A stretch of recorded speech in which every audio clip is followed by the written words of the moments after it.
Channel ఈరోజు ఏం జరగబోతుందో తెలుసుకుందామా? ఇంకా ఎపిసోడ్లోకి వెళ్ళిపోతే జ్యోత్స్న సీరియస్గా ఆలోచిస్తూ ఉంటుంది. బావకి నిజం తెలిసిందా? బావ ఎందుకని రేపేదో సర్ప్రైజ్ ఇస్తానని చెప్పాడు? బావ ఏం చేయబోతున్నాడు? అసలు ఏం చేస్తాడు అని జ్యోత్స్న ఆలోచిస్తూ ఉంటే అప్పుడే పారిజాత అక్కడికి వస్తుంది.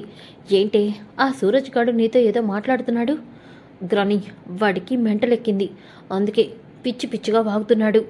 వాడు పిచ్చి పిచ్చిగా వాగట్లేదే, ఆ సూరజ్ గాడు, ఆ దీప, కార్తిక్ అందరూ కలిసి నిన్నే పిచ్చిదాన్ని చేస్తున్నారు. చూసాక ఉదయం ఏం జరిగిందో? నిమిషంలో తారుమారైపోయేదాన్ని ఆ దీప, ఆ సూరజ్ గాడు అంతా నాశనం చేశారు. నిన్నందరూ ముందు చేతకందాన్లా చేసేశారు. గ్రాని, ఈరోజు వాళ్ళు బయటపడ్డారేమో, కానీ సీఈఓ అయ్యేది నేనే. అలా అనుకోవడం తప్ప నువ్వు నిజంగా ఏమీ చేయలేవే. చూస్తూ ఉంటే జరిగేవన్నీ ఆ దీపకు అనుకూలంగానే జరుగుతున్నాయి. ఖచ్చితంగా ఆ దీపే సీఈఓ అవుతుందనిపిస్తుంది. ఆ సూరజ్ గాడు దీప పక్కనంత వరకు దీప అనుకున్న ప్రతి ఒక్కటి చేస్తుంది. నాకేదో భయంగా ఉంది, నువ్వు సీఈఓ అవ్వవేమోనని. ఒకవేళ నువ్వు సీఈఓ అవ్వకపోతే ఆస్తి రాదు, అటు అది కూడా పోతుంది. గ్రాని, నువ్వు ఆపుతావా? బావ నాకు రేపు పొద్దున ఏదో చేస్తానని వార్నింగ్ ఇచ్చాడు. అదేంటో నాకు అర్థం కాక నేను ఆలోచిస్తుంటే నువ్వొచ్చి నన్నెందుకు కన్ఫ్యూజ్ చేస్తున్నావు? ఏమైంది? ఏదైనా చేశావా? తెలీదు గ్రాని, కానీ దీప మాత్రం సీఈఓ కాదు. ఈ ప్రాబ్లం నుంచి దీప బయటపడిందేమో, కానీ దీప మరొకసారి ఇలాగే ఇరుక్కుంటుంది. చూస్తూ ఉండు అని చెప్పేసి అంటుంది. ఇక కార్తీక్ ఏమో ఆలోచిస్తూ ఉంటే అప్పుడే దీప, బావా ఇంకా పడుకోకుండా ఆలోచిస్తున్నావేంటి? దీప, అమ్మ మాట్లాడినాక నాకు ఒక విషయం బాగా అర్థమైంది. ఏంటి బావా? తప్పు చేయడం కాదు, ఆ తప్పు జరగకుండా మనం ముందుగానే జాగ్రత్త పడటమే ఇంపార్టెంట్. నువ్వేం మాట్లాడుతున్నావు బావా? దీప, నువ్వు ఫస్ట్ మేనేజర్ చేతిలో మోసపోయావు, తర్వాత కొత్త క్లయింట్ చేతిలో మోసపోయావు. దానికి ఆలోచిస్తూ ఉంటే ఖచ్చితంగా దీని వెనక ఎవరి పాత్ర ఉందనిపిస్తుంది. అది జ్యోత్స్నే అయి ఉండొచ్చు కదా? అవును, నువ్వు ఓడిపోవాలని కోరుకునేది జ్యోత్స్ననే, తను తప్ప ఎవ్వరూ లేరు. అలాంటప్పుడు ఈ పని చేసింది కూడా జ్యోత్స్న అయి ఉండొచ్చు కదా బావా? కానీ జ్యోత్స్న ఈ కాంట్రాక్ట్ని తానే వద్దనుకుంది, అలాగే నన్ను కూడా ఒప్పుకోవద్దని చెప్పింది. తను కావాలని అలా చేసిందేమో, నీకు అనుమానం రాకూడదని మనం ఈ పాయింట్లో ఎందుకు ఆలోచించకూడదు? అవును, ఆ క్లయింటు ఎవరి క్లయింటు?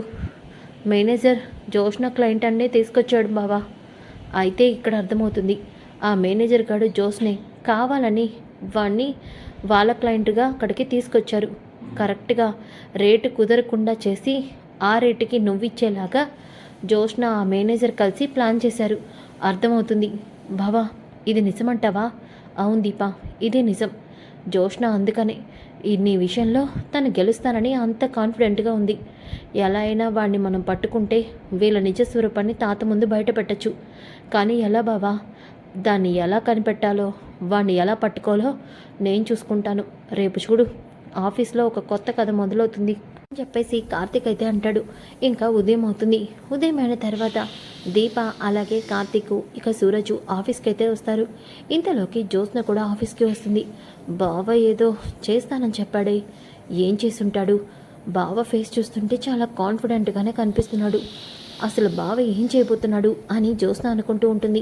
ఇంతలోకి కార్తీక్, జ్యోత్స్న వచ్చినప్పటి నుంచి నన్ను గమనిస్తుంది, ఇప్పుడు చెప్తాను అని చెప్పేసి ఇక కార్తీక్ అయితే మేనేజర్ని, సురేష్ నీతో కొంచెం మాట్లాడాలి, పక్కకి రా అని చెప్పేసి పక్కకి తీసుకెళ్తాడు. ఇక చెప్పండి సార్, ఏం మాట్లాడాలి నాతో? మొన్న దీపకి కాంట్రాక్ట్ వచ్చిన క్లయింట్ని నువ్వే ఆఫీస్కి తీసుకొచ్చావంట కదా? అవును సార్, నేనే తీసుకొచ్చాను, కానీ వాడు ఇలాంటి పని చేస్తాడని నాకు తెలియదు కదా సార్ అని అంటూ ఉంటే, అంటే వాడికి నీకు ఏ సంబంధం లేదన్నమాట. అయితే ఇప్పటి వరకు నువ్వు వాడిని ఎప్పుడు చూడలేదన్నమాట.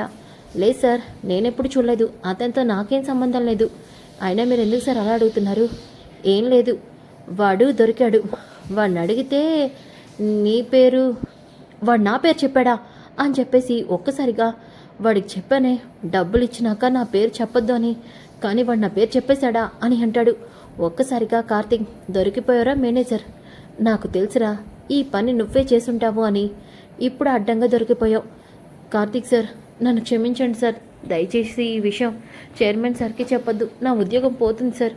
నేను ఏదో ఉద్యోగం మీద బతికిన వాడిని, ప్లీజ్ సార్ అని వెనకాలనే, సరే నీ పేరు చెప్పకుండా ఉండాలంటే ముందు ఆ బాలరాజు గారిని ఎక్కడున్నా నువ్వు ఆఫీస్కి రప్పించాలి, అప్పుడు నీ గురించి నేను ఆలోచిస్తాను, పద అని చెప్పేసి ఇక మేనేజర్ని తీసుకొని కార్తీక్ వెళ్తాడు. ఇంతలోకి జ్యోత్స్న మేనేజర్ మేనేజర్ అని పిలుస్తుంది. ఇక సూరజ్, ఏంటి పెద్ద జ్యోత్స్న మేడం మేనేజర్ని పిలుస్తున్నారు? కార్తీక్ బ్రదర్ మేనేజర్తో ఏదో పనుందని బయటకు తీసుకెళ్లారు, మీకు ఏదైనా హెల్ప్ కావాలంటే అడగండి, నేను చేస్తాను అని అంటాడు. ఇక జ్యోత్స్న, బావ వాడిని ఎందుకు బయటకు తీసుకెళ్లాడు, అసలు బావ ఏం చేయబోతున్నాడు అని జ్యోత్స్న టెన్షన్ పడుతూ ఉంటుంది. ఇక సూరజ్, ఏమైంది జ్యోత్స్న మేడం, మీరెందుకంత టెన్షన్ పడుతున్నారు అని వెనకాలనే ఇక దీప, మేనేజర్ని తీసుకెళ్తే బావా ఇదెందుకు ఇంత టెన్షన్ పడుతుంది, దీన్ని వాలకం చూస్తుంటే దీని వెనక ఇదే ఉందనిపిస్తుంది, ఒకవేళ అదే నిజమైతే ఈరోజు ఈ జ్యోత్స్న నా చేతిలో అయిపోయింది అని దీప కూడా అనుకుంటుంది. ఇంకా మేనేజర్ అలాగే కార్తీక్ అయితే బాలరాజుని తీసుకొని ఆఫీస్కి అయితే వస్తుంటారు. ఇంతలోకి శివనారాయణ క్యాబిన్లోకి వస్తాడు. వచ్చి, కార్తీక్ ఏడి, ఉదయం నుంచి లేడు, అలాగే మేనేజర్ కూడా లేడు అని వెనకాలనే, తాత బావ మేనేజర్ని బయటకు తీసుకెళ్లాడంట. కార్తీక్ మేనేజర్ని బయటకు తీసుకెళ్లాడా, ఆయన పర్సనల్ విషయాల్లో మేనేజర్ని తీసుకెళ్లడం ఏంటి అని అంటూ ఉంటే అప్పుడే తాత, నేనేమి మేనేజర్ని పర్సనల్ విషయాలకి తీసుకెళ్లే తాత, దీపకి ఫ్రాడ్ కాంట్రాక్ట్ ఇప్పించాడు కదా ఈ మేనేజర్, అందుకే ఆ బాలరాజ్ని వెతకడానికి తీసుకెళ్లాను అని వెనకాలనే, ఏంట్రా నువ్వు అంటుంది? అవును తాత, బాలరాజ్ గారు రండి అని వెనకాలనే బాలరాజుని చూసి ఒక్కసారిగా జ్యోత్స్న షాక్ అయిపోతుంది. ఇక సూరజ్ అలాగే దీప, బ్రదర్ మాకు కాంట్రాక్ట్ ఇచ్చింది ఈయనే అని వెనకాలనే శివనారాయణ, ఏంటి? అవును పెద్దయ్య గారు, మాకు కాంట్రాక్ట్ ఇచ్చింది ఈ పెద్దయినా ఎందుకు మాకు 10 లక్షల చెక్కు మోసం ఇచ్చి కాంట్రాక్ట్ని నమ్మించి ఇచ్చి ఎందుకు మమ్మల్ని మోసం చేశావు అని దీప అంటుంది. ఇక పెద్దయినా అది అనగానే శివనారాయణ, ఇంకా ఈ మనిషిని పట్టుకొని పెద్దయినా అంటూ అంత గౌరవంగా అడుగుతావేంటమ్మా, ఇలాంటి వాళ్ళని పోలీసులకు అప్పగించాలి, ఒరే కార్తీక్ వెంటనే పోలీసులకి ఫోన్ చేయరా అని వెనకాలనే, తాత పోలీసులకి ఫోన్ చేసే ముందు అసలు ఈ పెద్దయినా ఈ పని ఎందుకు చేశాడు, ఈ పెద్దయినతో ఈ పని ఎవరు చేయించారో కూడా మనకు తెలియాలి కదా అని వెనకాలనే ఇక శివనారాయణ, అవును ఎవరో మనల్ని కిట్టని వాళ్ళు, మన కంపెనీ మీద కోపం ఉన్న వాళ్ళే ఈ పని చేయించుంటారు, చెప్పరా నీతో ఈ పని ఎవరు చేయించారు అని వెనకాలనే జ్యోత్స్న చాలా టెన్షన్ పడిపోతూ ఉంటుంది. ఇక బాలరాజుని పట్టుకొని కార్తీక్, నిజం చెప్తావా, మా తాత చెప్పినట్టు పోలీసులకు అప్పగించమంటావా అని వెనకాలనే, చెప్తాను సార్, ఇదిగోండి ఈ మేనేజర్ నాకు డబ్బులు ఇచ్చి ఈ పని చేయమంటేనే చేశాను, అంతకు మించి నాకేం తెలియదు సార్ అని వెనకాలనే శివనారాయణ ఒక్కసారిగా మేనేజర్ చెంప పగలగొడతాడు. ఇక మేనేజర్, సార్ నన్ను క్షమించండి సార్, నిన్ను క్షమించడం ఏంట్రా, మా కంపెనీలో ఉంటూ మా కంపెనీ ఉప్పుని తింటూ మాకే ద్రోహం చేయాలని చూస్తావా, నేను వదిలిపెట్టేదే లేదు, వీడిని పోలీసులకు అప్పగిద్దాం అని వెనకాలనే, సార్ నాతో ఇదంతా చేయించింది జ్యోత్స్న మేడం సార్ అని వెనకాలనే ఒక్కసారిగా జ్యోత్స్న, ఉరి నన్ను ఇరికించావేంట్రా అని అనుకుంటూ ఉంటే శివనారాయణ, ఏం మాట్లాడుతున్నావు నువ్వు? అవును సార్, ముందు నుంచి దీపగారి విషయంలో నేను ఆపోజిట్గా ఉండడానికి కారణం జ్యోత్స్న మేడమే, ఆ రోజు శాండిల్వుడ్ కంపెనీ విషయంలో కూడా కావాలని నాకు అబద్ధం చెప్పమని చెప్పారు, ఇప్పుడు కూడా ఈ దొంగ క్లయింట్ని తీసుకొచ్చి దీపగారికి ఆర్డరు వేస్ట్ ఎలా చేయమన్నారు, అందుకే అలా చేశాను సార్, జ్యోత్స్న మేడం చెప్తేనే చేశాను, మేడం మాట్లాడరేంటి మేడం, నా ఉద్యోగం పోతుంది, నేను జైలుకి వెళ్తే నా పిల్లలు రోడ్డు మీద పడతారు అని అంటూ ఉంటే ఇక శివనారాయణ, ఛీ ఈ పని చేసింది నువ్వా అని అంటాడు. తాత అది నర్మి, ఇంకొక మాట కూడా నువ్వు మాట్లాడద్దు, నేను ఏదైనా ఉంటే ఇంటి దగ్గర మాట్లాడతాను అని చెప్పేసి శివనారాయణ కోపంగా వెళ్ళిపోతాడు. ఇక జ్యోత్స్న, బావా నువ్వు చేస్తానంది ఇదా? పెద్ద మేడం, మామూలుగా అయితే నీ మీద నాకు అనుమానం వచ్చేది కాదు, కానీ మా అమ్మ చెప్పింది ఖచ్చితంగా ఈ పని నువ్వే చేసుంటావు అని, ఆ కోణంలోనే ఈ మేనేజర్ గారిని ఎంక్వైరీ చేస్తే నిజం బయటపెట్టేశాడు, అడ్డంగా దొరికిపోయావు అని అంటాడు. దాంతో సూరజ్, గెలవలేని వాళ్ళే ఇలా అడ్డదారిలో వెళ్తారు, నిజాయితీ వాళ్ళు ఎప్పుడు కూడా గెలుస్తారు అని అనగానే దీప జ్యోత్స్న చెంప పగలు కొడుతుంది. దాంతో జ్యోత్స్న, దీప నోరు ముయ్యవే, నువ్వు చేసిన పనికి నాకెంతో కోపంగా ఉంది, అయినా సొంత ఇంట్లో ఉంటూ కంపెనీకి నష్టం తెప్పించాలని ఎలా అనుకున్నావు, నీ కోపం నా మీద, కానీ కంపెనీకి ఎందుకు నష్టం తెప్పిస్తున్నావు, ఇంకొకసారి నువ్వు ఇలాంటి పని చేస్తే నేనేం చేస్తానో కూడా నువ్వు ఊహించలేవు అని దీప గట్టిగా వార్నింగ్ ఇచ్చి వెళ్ళిపోతుంది. ఇక సూరజ్ అయితే ఏదో ఫోన్ రావడంతో, అవునా నేను ఇప్పుడే వస్తున్నాను అని చెప్పేసి ఫోన్ తీసుకొని అర్జెంటుగా వెళ్ళిపోతాడు. ఇక కార్తీక్ సూరజ్ ఏంటి ఇంత స్పీడ్గా ఫోన్ మాట్లాడుతూ వెళ్తున్నాడు, ఏమై ఉంటుంది అని చెప్పేసి కార్తీక్ కూడా ఇక సూరజ్ వెనకాలే వెళ్తూ ఉంటాడు. ఇంతలోకి సూరజ్ ఒక ప్లేస్లో అయితే ఆగుతాడు. అప్పుడే అక్కడికి ఒక కారు వస్తుంది. ఇక కార్తీక్ ఎవరతను కారులో వచ్చాడు, ఈ బ్రదర్ ఎందుకు అంత కంగారు పడుతున్నాడు అని అనుకుంటూ ఉంటే దక్షిణామూర్తి కారులోంచి దిగుతాడు. ఒక్కసారిగా సూరజ్, తాత నీకేం కాలేదు కదా, నువ్వు బాగానే ఉన్నావు కదా, మరెందుకు నాతో అబద్ధం చెప్పావు అని సూరజ్ దక్షిణామూర్తిని హక్ చేసుకుని ఎమోషనల్ అయిపోతూ ఉంటాయి. కార్తీక్ అది చూసి షాక్ అవుతాడు. సూరజ్ ఇంటి దక్షిణామూర్తి తాతని హక్ చేసుకుని తాత అని పిలుస్తున్నాడు, వీళ్ళిద్దరి మధ్య ఏ సంబంధం ఉంది అని చెప్పేసి షాక్ అయిపోతాడు. ఇక దక్షిణామూర్తి, నేను ఇలా చెప్తే తప్ప నువ్వు నా దగ్గరికి రావు కదరా, అందుకే నేను ఇలా చెప్పాను అని అంటాడు. దాంతో సూరజ్, తాత ఈరోజు ఏదో చెప్పావు, ఇంకెప్పుడు కూడా ఇలా చెప్ప మాకు, నీకేదైనా అయితే నేను తట్టుకోలేను అని చెప్పేసి సూరజ్ అయితే అంటాడు. ఇక ఆ మాటలకి కార్తీక్ షాక్ అయిపోతాడు.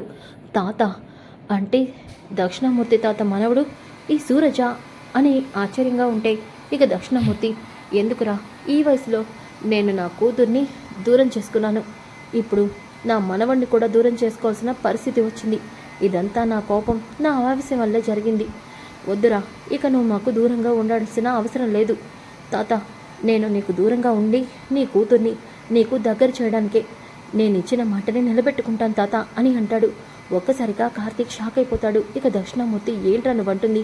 అవును తాత, నీకు దూరమైన అత్తని నీకు దగ్గర చేస్తాను, అలా చేసే వరకు నేను మన ఇంట్లో అడుగు పెట్టను.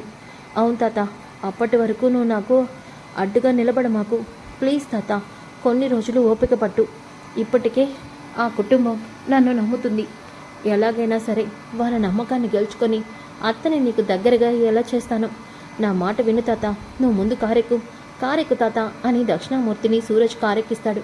అప్పుడే కార్తీక్ అక్కడికి వచ్చి సూరజ్ కాలర్ పట్టుకొని, ఎంత ధైర్యం ఉంటే మా తాత ఫ్యామిలీనే మోసం చేస్తావా, నిన్ను నమ్మి నిన్ను తీసుకొచ్చి దీప ఆఫీస్లో పెడితే నువ్వు వెనక ఉండి నడిపించేది ఇదా, నీలాంటి వాడిని నమ్మి నేను మా బ్రదర్ ఇలాంటివాడు అలాంటివాడని చాలా గొప్పలు చెప్పాను, కానీ నువ్వు దక్షిణామూర్తి తాత వాళ్ళ మనవడు అయ్యుండి మా తాత ముందు అబద్ధం చెప్పి మాకు దగ్గర అవుతావా, ఏం చేయడానికి ఇదంతా చేస్తున్నావు చెప్పు, మా అత్తని మా కుటుంబం నుంచి దూరం చేయడానికే కదా నువ్వు ఇదంతా చేస్తున్నావు.